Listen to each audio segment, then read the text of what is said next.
Oh man, this show definitely is going to go on. These are a few of my favorite gay things.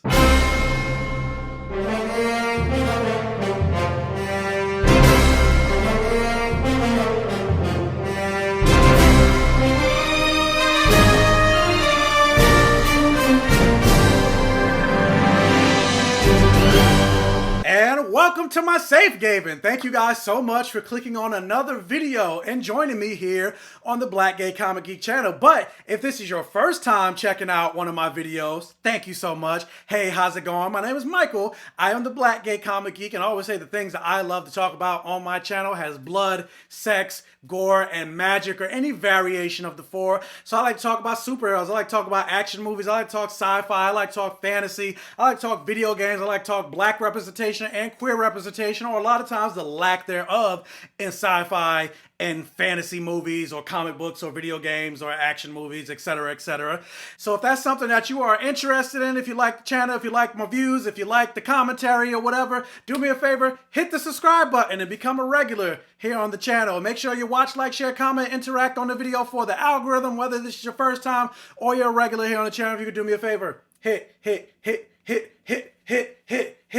that like button. It'll really help with the YouTube algorithm and getting this video and my channel out there so I can continue to grow the Black Gay Comic Geek channel and bring some representation to this YouTube movie review space. Because as I always say, not only does representation matter, but representation equals normalization. Speaking of representation equaling normalization, who would have thought that within the same week I would be reviewing two queer as hell TV shows? If you haven't seen my review for Our Flag Means Death, click that up here. And both of them would be two shows that I thoroughly enjoyed. And also, again, thank you to all my safe haven ears out there, because just like Our Flag Means Death, I never heard of or knew anything about Heartstopper, and mad people were hitting me up asking, have you seen Heartstopper? Have you seen Heartstopper? Have you seen Our Flag Means Death? Have you watched the... I need you to talk about it. I'm just like, I don't know what any of these shows are. And then I looked it up, and so here we are. So let's talk about Heartstopper. And it's not going to be a spoiler review because the show literally probably just came out not that long ago. But the synopsis for Heartstopper is based on a graphic novel, which I just bought on Amazon yesterday, just waiting for it to ship. Teens Charlie and Nick discover their unlikely friendship might be something more as they navigate school and young love. And all I gotta say is, give me a season 2. Give me a season 2. Give me a season 2. That's the end of the video. Goodbye. But no, I thought this show was so charming, and I wish my 16, 15, 14-year-old self had something like this to watch at that age. Because back in the late 90s, early 2000s, during my teenage years, like, I turned 15 in 2000. Ooh, so long ago. But like, the first time, and I've talked about this on my review for the movie Trick, that came out in 1999. You can click that up here. It's also in my These Are a Few of My Favorite Gay Things playlist. First gay movie I ever seen, I was 14 years old, and then right after that, Queer as Folk came out in 2000s. And I watched that obviously for the gay representation and not feeling alone as a 15-year-old. You didn't really have a lot of gay representation on TV, but at the same time, it's still Queer as Folk. I fell off on that because it was very white. There were barely any black people on that show, so I eventually stopped. Like I said, I've said this time and time again. A lot of times when it comes to a lot of times I have to choose between getting my black representation and my queer representation. Very rarely do I get both, but that isn't the case here on Heartstopper. You do get both. You get black queer characters, trans characters, gay characters, lesbian characters, all of the above. But I just love that Netflix greenlit this show, and more queer media and queer characters are being put in the forefront. There's not enough, and there could definitely be more, especially in sci-fi fantasy. That's my main wheelhouse that I talk about, and with video games and everything like comics. There's not enough mainstream leading queer characters. Marvel, I'm looking at you. DC, I'm looking at you. Where's my Midnighter and Apollo HBO Max series? I also heard that America Chavez, they're mentioning her, it's like only 12 seconds of a reference to any queer representation. 12 seconds out of a 2-hour movie. If you want to know how I feel about that, just go look at my Secrets of Dumbledore review, because that was only 7 seconds of a 2-hour plus movie. Hey, future Michael here, coming in with a quick edit. You can tell I'm in the future because I got my nails painted painted black and my nails aren't painted in the other video. But anyway, if you're looking at my face and how ashy it is because I just woke up, you're anti-black.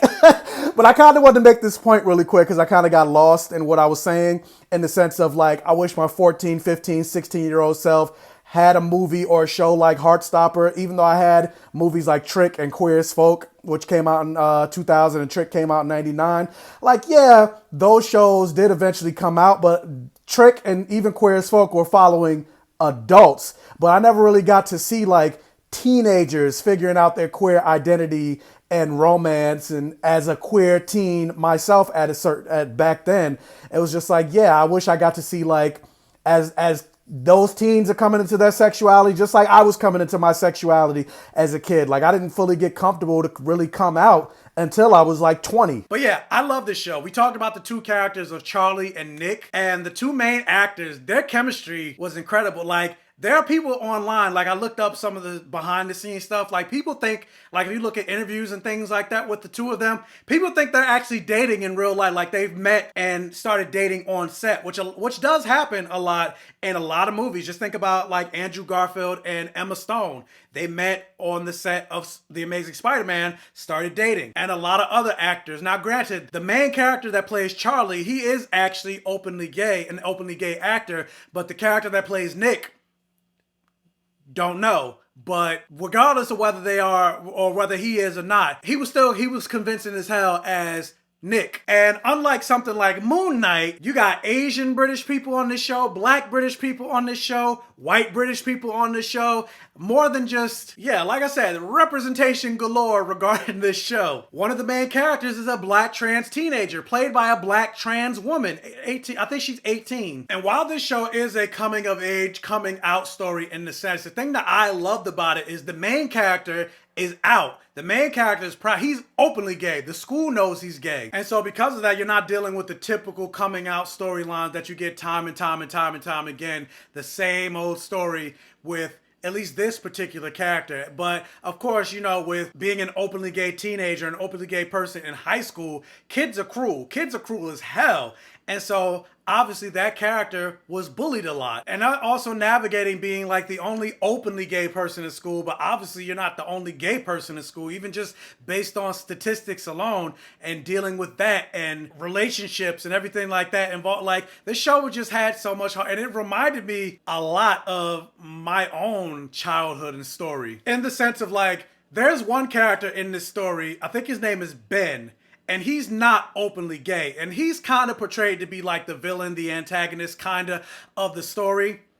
And so because he's not openly gay, he treats our main character a certain way because he's trying to keep his queerness in the closet. And so in many ways, he comes across as a bully. He says a lot of hurtful things to our main character. And in some ways, you're probably kind of supposed to hate this character. But I didn't hate this character because once upon a time, I was in the closet. Once upon a time, I was ashamed of being gay. Once upon a time, I used to say to myself all the time, I wish there was a pill that I could take to remove this gayness or whatever from my body. Maybe if I dated girls, I'll eventually get over it. It's a phase, and it's not something that it's not something that's just me. Maybe it's because I was molested as a kid. Which, I was molested as a kid, but let's not get it. I'm over it. Whatever, we move past that. But I had to throw that out there. Like, that was my thought process. Like, no, it's because I was, maybe if I, make out with another girl or do all of this stuff, like, I'll eventually get over it. But side note, like, I was molested by both a guy and a separate time by a woman. So I'm not bisexual. I'm still just straight gay. And before people try to throw in any stereotypes or whatever, there are plenty of gay people that were never molested. So being molested has nothing to do with, but I still had to throw that out there because this story just reminded me of a lot of stuff. And it's just like, yeah, you're supposed to see that character as Ben as a villain, but yeah, because I remember a friend that I had once upon a time in high school, because a lot of people suspected he was gay, even though he didn't even know he was gay, because he was 13 or whatever at the time. He's still discovering himself and everything, but he was flamboyant. So a lot of people would bully him and tease him for being gay. And because I knew that, I didn't want to have anything to do with him. I was like, leave me alone. I don't want to talk to you, whatever, because I didn't want that stink of possibly being gay around me. And it's the same reason, and it's this character of Charlie, because of that, also the trauma and the bullying and everything, like because of the trauma and the bullying and things that he goes through, he also has a lot of negative feelings associated with himself. He self-sabotages himself a lot because of the trauma that he went through. And I feel that too. Like, just having the thought process or the idea that I might possibly be gay, it's a whole entire reason why I never liked to sing as a child. Despite having this gift of being able to sing, obviously, you know, you don't know what you don't know. Hindsight is 2020. But as a 10-year-old, 5-year-old kid, when I sang before puberty, I had a very high voice. So in my mind, I'm like, I sound like a girl. Like, I can hit the same notes that Princess Jasmine was able to hit during A Whole New World or whatever. And I would think in my mind, like, I sound like a girl. I don't want to sing in front of people, and I don't want them to think I sound like a girl. And then they hear me say I sound like a girl, and then they might think that I'm gay. And these are thoughts I'm having as like a 7-year-old kid. And that's just based on a lot of trauma and stuff like that when I went through as a kid. Like, even when I got older and my voice dropped and got deeper and I didn't sound like this when I sang A Whole New World. Like, I'm not that high anymore. Like, that was my, like, I struggled to hit that, but I was like, that was my natural voice. Like Michael Jackson, when he was young, his voice was high. But it's like that trauma, like, even to this day, for the most part, I don't like singing in front of people. And it stems back to that trauma from childhood, even though I'm like out and proud.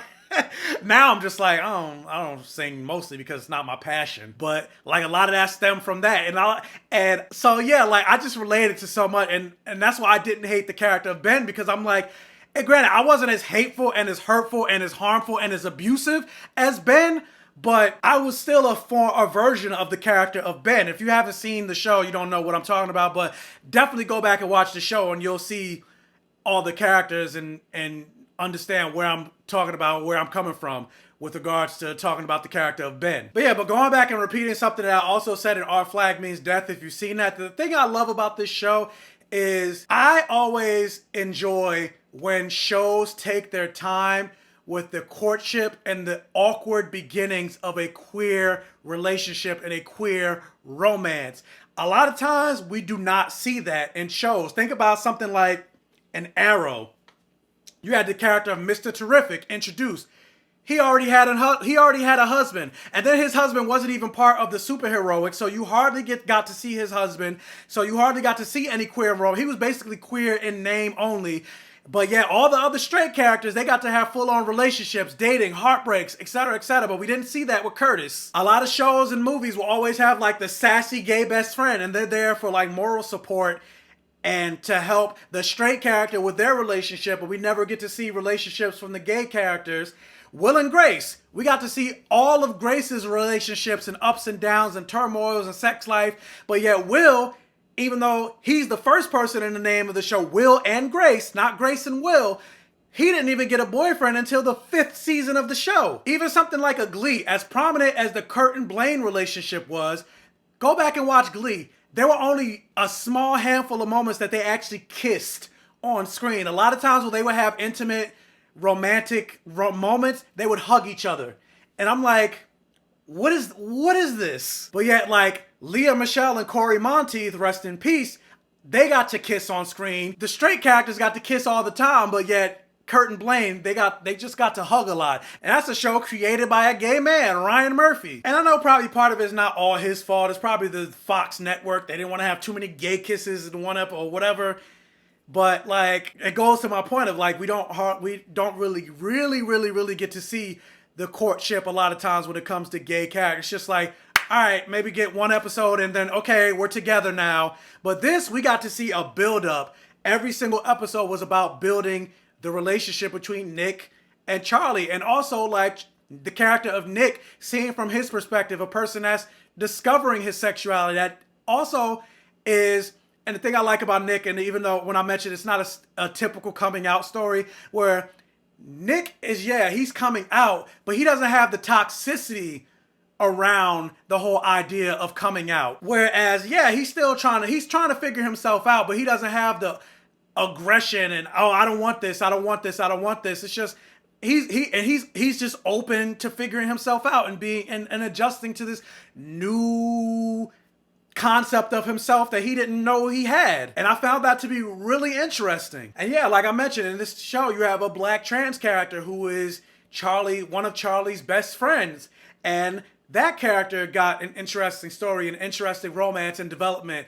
And the only thing I will say about going into like negative, it's not, and I don't have a whole lot of negatives about the show, but I would say like, because Charlie has 3 best friend characters, and only 2 of them really got development, but one of them, I can't even think of his name, he was just there the whole time. Like, he pretty much got no story. And then also, Charlie has a sister who, I love his sister. She basically just shows up. But she also, like, I feel like a lot of the side characters didn't get a lot of story, but only certain characters got story. But it's like, I want to know about, especially with it being like an 8 episode or 9 episode show, like, I want to know more about these other characters. But like, the bulk of the show was mostly about Nick and Charlie, and I was here for all of. Every time Nick and Charlie was on screen, I'm like, gimme, gimme, gimme, gimme, gimme. Because yeah, their chemistry was great, even from the moment that they first met. And there's like a running line in the show for every episode. Every time they see each other, it's like, hi, hi. And like, from the moment they said hi to each other, like, you could instantly, like, the sparks were flying. And as a young queer kid once upon a time, and even to this day, like, that's one of the best things about love and falling in love is the beginnings of falling in love. And not to say after that it's downhill from there, but it's like, that's like the most exciting time, the time you get to know each other, the times where you're like actively texting each other, and when you see their name pop up on your phone, you smile because they're reaching out. Like, it's just, and again, like, something I remember as a kid, and even to this day, well, obviously not now because my sex life, I mentioned before, is drier than the Sahara Desert, but like, I remember what that feels like, of having your day be brightened just because somebody's that you have feelings for is reaching out to you. Even something as small as, hey, how's it going? How's your day? I've been thinking about you today. Like, and so like, seeing these characters go through that, it just brought a smile to my face. Or when you text somebody and then you can see that they read it, but then they don't respond, and you're just like staring at the phone, like waiting for them to respond, and then they don't, and you're just like, what the hell? Like, I still go through that. I'm like, I know you saw my text. But yeah, like I said, I love this show. Like, I mentioned there's a graphic novels about this show. There's 4 volumes out right now. I think there's going to be more planned. And I ordered the first 4 volumes. Right now, they're selling out everywhere because of the Netflix show. But I was able to find some of them on Amazon. So I haven't gotten them yet, but I'm definitely, as soon as I get them, definitely going to read them. And then also, like, the music in this show was great. Like, I Shazammed several songs throughout this first season, and I've listened to that even today when I was driving in the car. I listened to a couple of the songs on the show, and a lot of them kind of are like on the nose with regards to the narrative. Like, there's one song called like, why am I like this? Why am I like this? Why am I like this? Why am I? And granted, that wasn't like me actually singing, but just in case, because I did mention that I do sing, but that wasn't like, yeah. But anyway, but it's like, it went with the narrative of like Nick questioning himself, questioning his sexuality. Why am I like this? And so, like, I don't know if a lot of the music was written specifically for the show. I don't think it was, but if it wasn't, like, the music was just very smart, and it was good music on top of that. So, like, yeah, I really enjoyed this show. I cannot wait, and I hope there is a season 2, and I cannot wait to read the graphic novel. And so, yeah, for me, Heartstoppers is a definite blockbuster. I freaking thought it was so cute. But the question is, have you seen Heartstopper? What did you think about it? Did you like it as much as me? Did you love it more? Or did you not like it that much? Let me know all of your thoughts regardless of what they are, as long as you're not homophobic, because you will instantly get blocked in the comment section below. Hopefully you made it to the end of this video. If you did, thank you for the watch time and the YouTube algorithm. And you can also help me with the YouTube algorithm once again to hit that like button. If this is your first time watching one of my videos, please check out the other videos on my channel. If you like what you see, please subscribe for more and hit that bell notification button so you're alerted every single time I post a new video. And tell your friends, families, and neighbors about my channel to help me continue to grow. And as always, I will catch you guys next time.